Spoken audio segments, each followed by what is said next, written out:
विक्रम वेताल की कहानियाँ, जिसमें से एक कहानी है किसकी स्त्री। अच्छी लगे तो प्लीज़ सब्सक्राइब और लाइक ज़रूर करें। किसकी स्त्री। यमुना के किनारे धर्मस्थान नामक एक नगर था।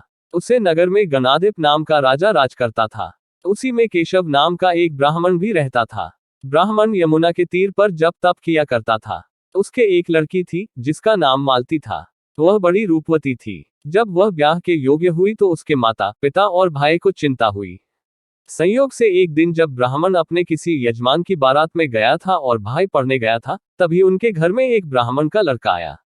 लड़की की मां ने उसके रूप और गुणों को देखकर उससे कहा कि मैं तुमसे अपनी लड़की का ब्याह करूंगी।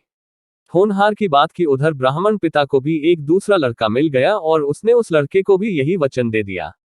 उधर ब्राह्मण का लड़का जहां पढ़ने गया था, वहां वह एक लड़के से यही वादा कराया। कुछ समय बाद बाप बेटे घर में इकट्ठे हुए तो देखते क्या है कि वहां एक तीसरा लड़का और मौजूद है। दो उनके साथ आए थे। अब क्या हो। ब्राह्मण, उसका लड़का और ब्राह्मणी बड़े सोच में पड़े। दैवयोग से हुआ क्या कि लड़की को सांप ने काट लिया और वह मर गई।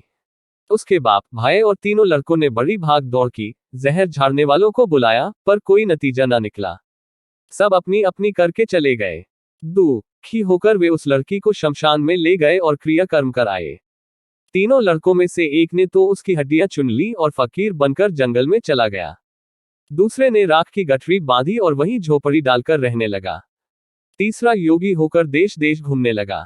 एक दिन की बात है, वह तीसरा लड़का घूमते घामते किसी नगर में पहुंचा और एक ब्राह्मणी के घर भोजन करने बैठा। जैसे ही उस घर की ब्राह्मणी भोजन परोसने आई कि उसके छोटे लड़के ने उसका आंचल पकड़ लिया। ब्राह्मणी से अपना आंचल छुड़ता नहीं था। ब्राह्मणी को बड़ा गुस्सा आया। उसने अपने लड़के को झिड़का, मारा पीटा, फिर भी वह न माना तो ब्राह्मणी ने उसे उठाकर जलते चूल्हे में पटक दिया। लड़का जलकर राख हो गया। ब्राह्मण बिना भोजन किए ही उठ खड़ा हुआ। घरवालों ने बहुतेरा कहा, पर वह भोजन करने के लिए राजी न हुआ। उसने कहा, जिस घर में ऐसी राक्षसी हो उसमें मैं भोजन नहीं कर सकता। इतना सुनकर वह आदमी भीतर गया और संजीवनी विद्या की पोथी लाकर एक मंत्र पढ़ा। जलकर राख हो चुका लड़का फिर से जीवित हो गया। यह देखकर ब्राह्मण सोचने लगा कि अगर यह पोथी मेरे हाथ पड़ जाए तो मैं भी उस लड़की को फिर से जिला सकता हूं। इसके बाद उसने भोजन किया और वहीं ठहर गया। जब रात को सब खा पीकर सो गए तो वह ब्राह्मण चुपचाप वह पोथी लेकर चल दिया। जिस स्थान पर उस लड़की को जलाया गया था, वहां जाकर उसने देखा कि दूसरे लड़के वहां बैठे बातें कर रहे हैं। इस ब्राह्मण के यह कहने पर कि उसे संजीवनी विद्या की पोथी मिल गई है और वह मंत्र पढ़कर लड़की को जिला सकता है, उन दोनों ने हड्डियां और राख निकाली। ब्राह्मण ने जैसे ही मंत्र पढ़ा, वह लड़की जी उठी। अब तीनों उसके पीछे आपस में झगड़ने लगे। इतना कहकर बेताल बोला, राजा, बताओ कि वह लड़की किसकी स्त्री होनी चाहिए। राजा ने जवाब दिया, जो वहां कुटिया बनाकर रहा, उसकी। बेताल ने पूछा, क्यों।